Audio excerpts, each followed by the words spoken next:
السلام عليكم ورحمة الله تعالى وبركاته، مرحبا بكم في حلقة جديدة. قدر الله وما شاء فعل. المنتخب الوطني المغربي كيخسر أمام المنتخب الفرنسي بالأداء وبالنتيجة.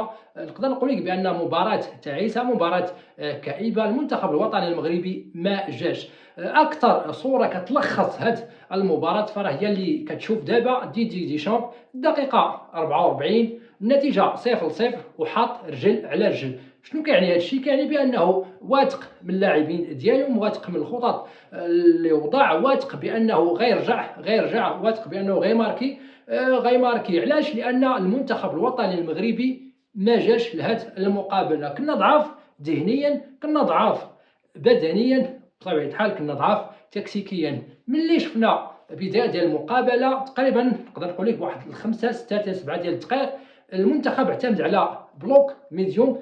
قلت مع راسي مزيان هذه الخطه هذه هي ان شاء الله اللي غادي ننتصروا بها على المنتخب الفرنسي. ولكن ملي بداو كيرجعوا للور وداروا بلوك، البلوك با فراه بطبيعه الحال كنت عارف ومتاكد بان مستحيل تغلب المنتخب الفرنسي بالبلوك با. مستحيل. علاش؟ لانه بكل بساطه عنده اخطر اربعه ديال الاجنحه، ماشي في العالم حاليا، في التاريخ ديال الكره عنده اصعب اربعه ديال اللعابه في التاريخ ديال كره القدم. غيضربك. مستحيل تبقى مدافع بهاد الطريقه، مستحيل تبقى محافظ على التركيز ديالك بهذا النوع او لا ضد هذا النوع من اللاعبين. علاش؟ النتيجه ديال 2-0 كنقول الحمد لله اليوم ما خرجناش بفضيحه، ونشكروه بزاف ياسين بونو، لانه بكل صراحه بهذا اللعب اللي لعبنا وبهذه الطريقه باش دخلنا كنا نخسروا ب4-0 مرتاحه ما فيهاش. كيف قلت المدخل نفسي بدني. المفاتيح ديالك اللي هما اللي كيديروا لك الضغط، هما اللي كيرجعوا الكره في المقابله ديال اليوم. كتحس لا بوعدي، لا العيناوي، لا بلال الخنوس، وهاد الثلاثه بالتحديد زيد عليها حتى اشرف حكيمي ما كانوش صراحه في نهارهم، ما داروش ماتش كبير. كل العتاب بطبيعه الحال على اشرف حكيمي اللي ماشي غير بان خايب، بان حتى بدنيا. يعني النقطه القوه ديالو اللي هي الجوانب البدنيه بان اليوم ضعيف وبان مثالي امام الاصدقاء ديالو اللي كيلعبوا معاه بي اس جي، ولا حتى الصديق ديالو مبابي. تفوقوا علينا بكل صراحه بالطول وبالعرض. ديدي ديشامب يعني مدرب اللي ما غاديش يتفلسف، ماشي بحال كوما اللي تفلسف وجابها في راسو.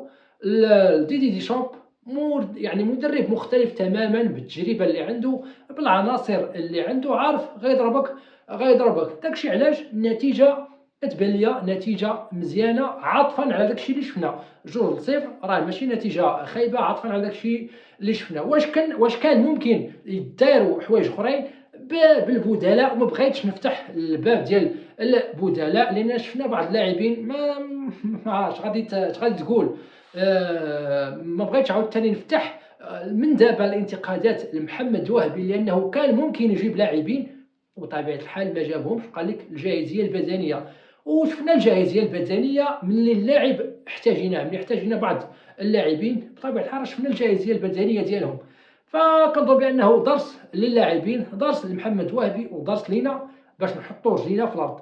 فالمنتخب الفرنسي بكل بساطه الى غنلخص لك يعني وراك الفرق بين المنتخب العالمي، يعني هكا كيتربحوا الالقاب بالقوه وبالشراسه وبالفوز في النزالات في السماء وفي الارض، وبالتفوق التكتيكي وبالتفوق بالخروج بالكره وبطبيعه الحال الحلول. كيفاش كنا غنسجلوا على هذا المنتخب؟ تبقى نهار ما تقدرش تماركي على المنتخب الفرنسي بالتنظيم ديالو، باللاعبين اللي عنده، والحلول الهجوميه اللي كانوا عنده. وكيف كنقول الحمد لله راه خرجنا غير 2-0. النتيجه بطبيعه الحال كانت غادي تكون مرتاحه 4-0، مرتاحه 4-0. من طبيعه الحال عارف بان بزاف منكم يعني علّى البريم، علّى الحلم، ولكن المنتخب الفرنسي يقول لك هبط رجليك الارض وزيد خدم على راسك، زيد خدم على البدلاء. درس كنظن بانه درس فابور، درس مجاني لمحمد وهبي، درس مجاني للجماهير، درس مجاني لاي واحد الا بغى الالقاب. ديدي ديشامب المنتخب الفرنسي وراك الطريق ديال الالقاب، بغيتي تربح الالقاب العالميه وحتى القاريه، ها هي الطريق، ها هي الطريقه، وها هو الاسلوب. ما بغيتش نبقاش بزاف في الجوانب التكتيكيه لانه بكل بساطه فرق شاسع بين المنتخب الفرنسي، شاسع يعني الفرق نقدر نقول لك بان لا مجال مقارنه ما حسيتها بين المنتخب الفرنسي والمنتخب ديالنا. لا اكثر حاجه كتلخص لك براهيم دياز تقريبا في الدقيقه 50 55 عيا صافي كمل، تقادى زيد عليها بلال الخنوس، ما دارش مباراه كبيره. وناحي حاول، هو الوحيد اللي كتحس به كيحاول. انا صلاح الدين ما نقدرش يعني ما نقدرش نقول عليه شي حاجه، دار اللي عليه بكل صراحه، ما تقدرش تلومو. مزراوي ديباناك ماشي احسن ما يكون، ولكن على الاقل ديباناك. عيسى ديوب ديباناك. اشرف حكيمي ما بغيتش ندوي عليه اليوم، مباراه متواضعه جدا الاشرف حكيمي. زيد عليها اللاعبين ديال الوسط، لا بوعدي ولا حتى نائل العناوي ما داروش ماتش كبير لسبب واحد، لانهم ما واجهوش غير اوليسي، راه واجهوا حتى الرابيو وكوني اللي تفوقوا عليهم بكل صراحه. الخلاصه ديال هذه المقابله، المنتخب الفرنسي تفوق علينا بدنيا نفسيا تكتيكيا، عطاك درس مجاني لمحمد وهبي والجماهير. وراك الفرق بين منتخب الصف الاول ومنتخب صاعد، ما بغيتش نقول شي كلمه اخرى، منتخب صاعد ان شاء الله مع البدلاء يكونوا احسن، ومع ان محمد وهبي حتى هو بعض المرات خصو يعرف بان ماشي بالضروره اللاعب خصو يكون طوب في النواحي البدنيه، طوب في الجاهزيه. فراه غير 15 دقيقه محتاج مثلا البوفال، فشفنا بعض النماذج. ما بغيتش نبدا نقول هذا وهذا وهذاك لان واضح جدا. وخلاصه القول تهلاو، هادشي اللي عطا الله.